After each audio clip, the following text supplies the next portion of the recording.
Hey everybody, Tara Bachland here with Learn English with Tara. And as you see, today is a hat day. And it's not only a neat cowboy hat, actually on me is a cowgirl hat, but we have a phrase in English where we say it's a hat day. And it might be a hat day just because you don't want to do your hair. Maybe it's dirty, or maybe like me, I know I'm going to be working outside later today anyways, so why take the time to style my hair? So whatever the reason, that is tip number one today in Learn English with Tara. And in conversation, now that's something that you can bring up as well. So here, Learn English with Tara, we cover intermediate and advanced tips so that you can be a more fluent speaker and not only understand well, but you can know phrases like this and have high-level conversations with friends and colleagues. Okay, so there's number one, cowboy, cowgirl hat, and it's a hat day, which implies there's something going on under here or going on later that we just don't want to deal with the hair too much. That's usually what that means.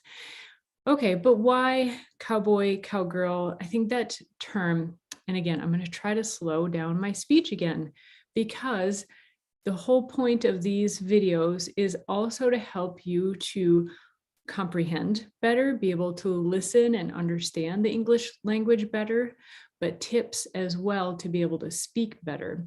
Eu falo português, también hablo el español, so I know what you are going through in learning these languages, or English in particular. So I have a special presentation for you today. A big part of having a good conversation is having topics that you can relate on. Now, you may be learning English to improve your placement in business, your opportunities in business. Maybe it's for fun, maybe it's a combination. We covered that in the last video, where it's helpful to know what your goals are so you can concentrate on the skills and the vocabulary that you need in order to improve your language in that area, because being fluency is different, has different definitions, but you can watch that video to learn about that. So here, today we're going to talk about conversation. Many of you, because this book has been translated into a number of languages, I'm going to screen share here. Many of you will likely know about the book, How to Win Friends and Influence People. And one of the principles is how to win friends and influence people is to be a good listener, but also talk in terms of the other person's interests.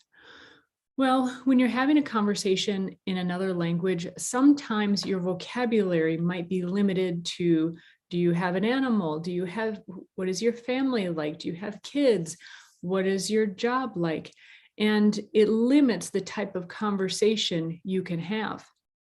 So what I'm going to share with you today is another topic of conversation. So especially if you are in business, in sales, where it's important to have a good rapport, a good connection, a good exchange with people, being able to talk about different topics is very helpful, and also to know a little bit about the culture of that other person. So I'm going to share something that is more recent in the American culture.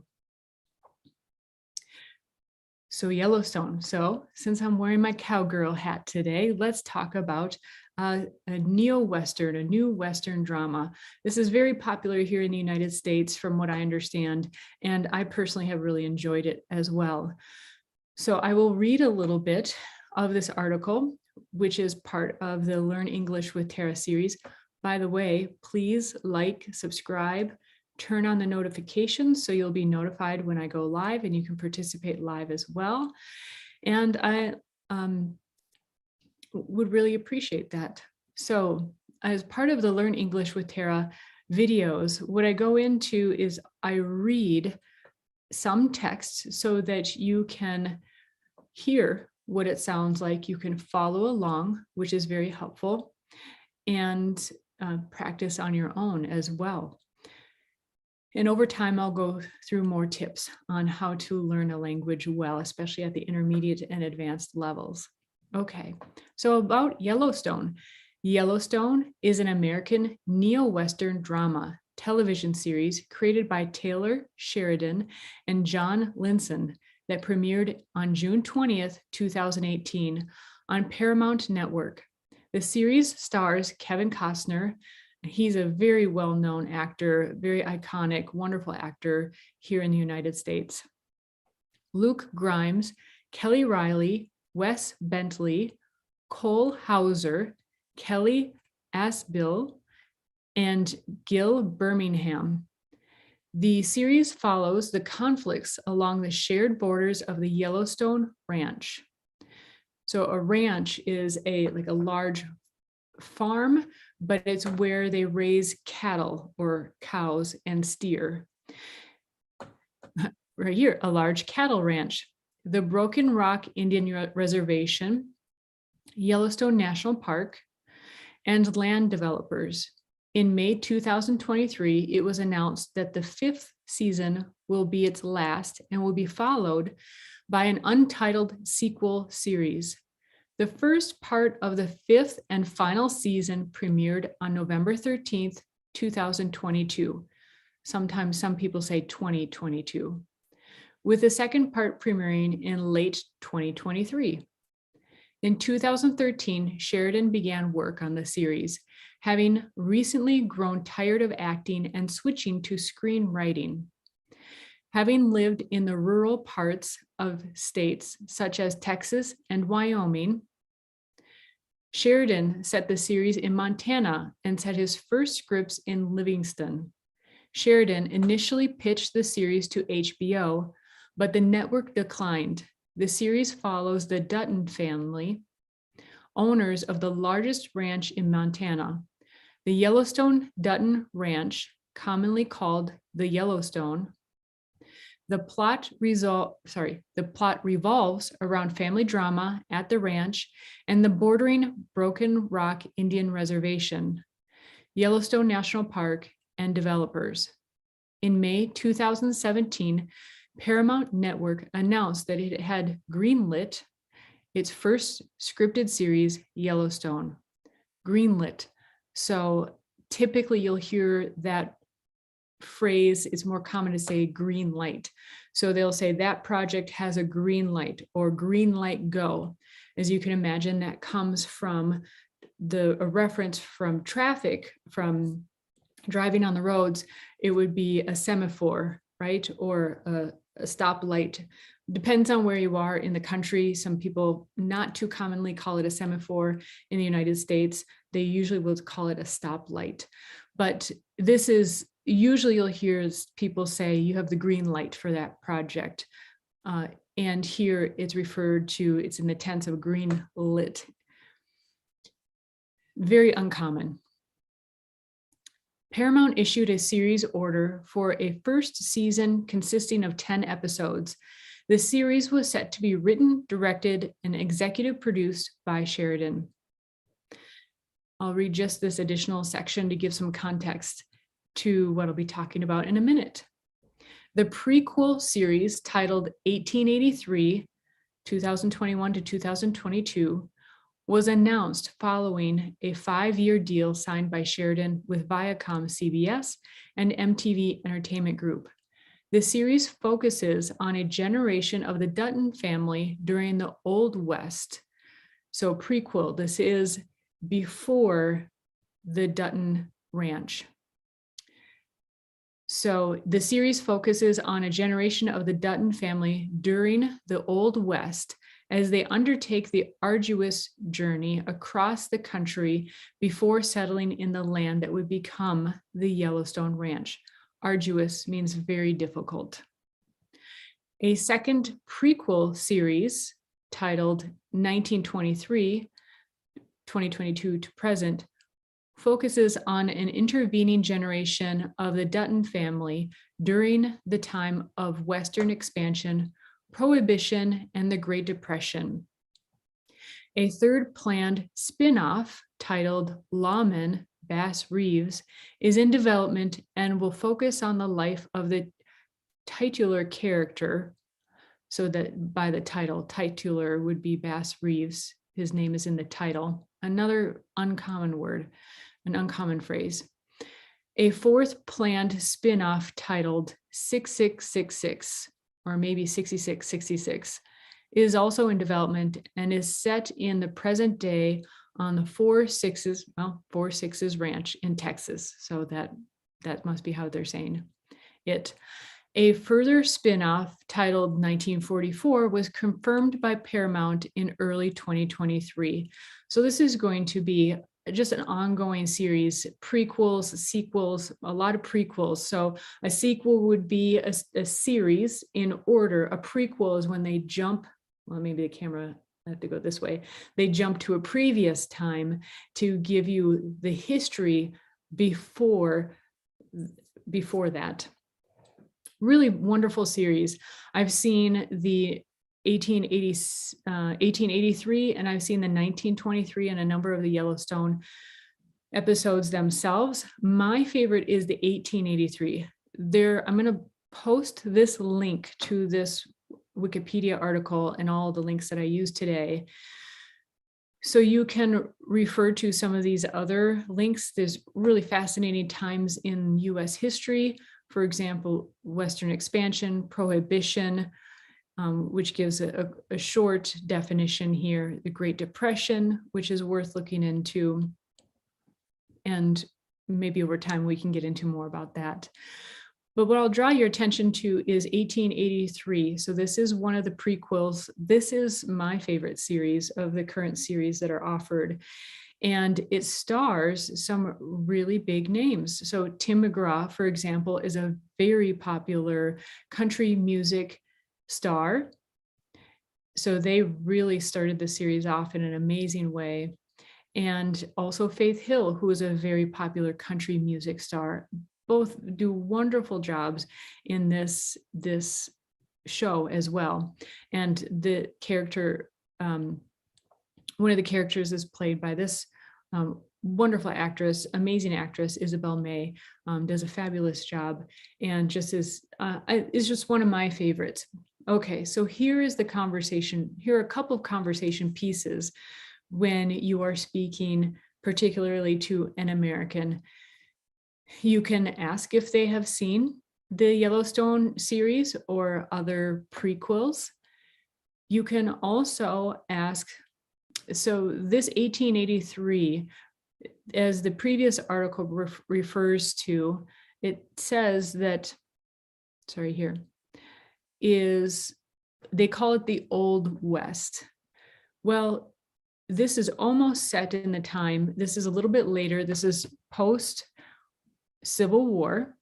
And so there are references to the Civil War, another very interesting, fascinating time in history, in the US history. And also it is after the beginning of the Oregon Trail. Now the Oregon Trail was prior to 1883. I believe it was more in the mid 1800s.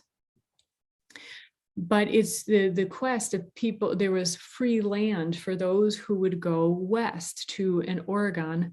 I should have a map of this. Oregon is out far in the far northwest of the United States. And so people were seeking their, it was called Manifest Destiny. Here we go, here's a map. And there's Oregon. So many people would travel from the East Coast and head to Oregon or California as their destination. So in this TV series, they're not necessarily referring to their journey as the Oregon Trail, but it really looks like they are on the Oregon Trail. So just another interesting side note.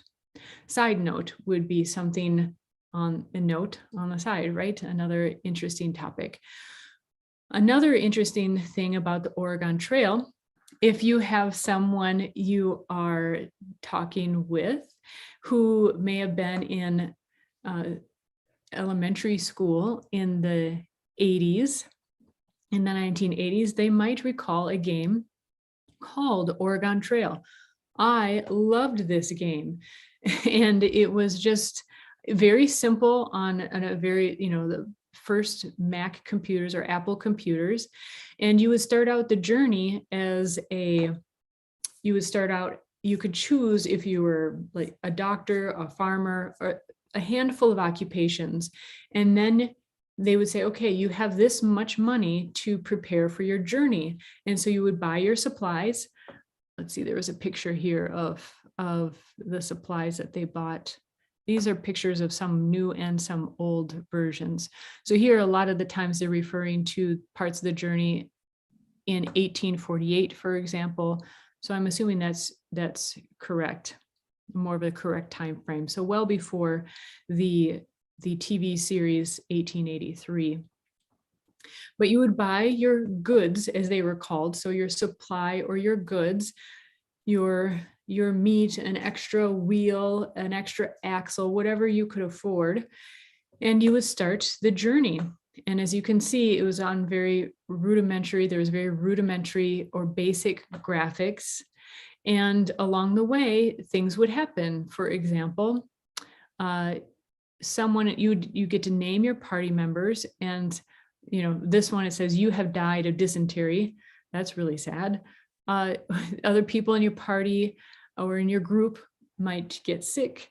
And so you would have to problem solve along the way. So for example, you could choose a different route or a different way to go on the trail. And then I'm trying to find that picture again. Or you would, as you're on the trail, as you played the game enough times, you would know which route you might prefer. So for example, from the Kansas River, it says here, from the Kansas River crossing, it is 83 miles to the Big Blue River crossing. It gives you the conditions. The weather is cool. The health of the group is good. Your food is 1,130 pounds. That is a lot of food. In kilos, that might be about 500 kilos. And so that is great. It's nice to start with a good amount of food on the trail, but if it's too heavy and you're crossing the river, that can be a real problem. And the next landmark is 83 miles, and miles traveled is 102 miles. So you learn as a child, it kind of gives you some problem solving skills. Okay. Obviously, I enjoyed this game. I'm going into a lot of detail, but it is the how to win friends and influence people principle, especially if you're using this in the context of creating a nice, warm environment, getting to know, being a good listener and talking in terms of the other person's interests is very helpful in any environment, but especially if you want a good business working relationship or a good relationship in general.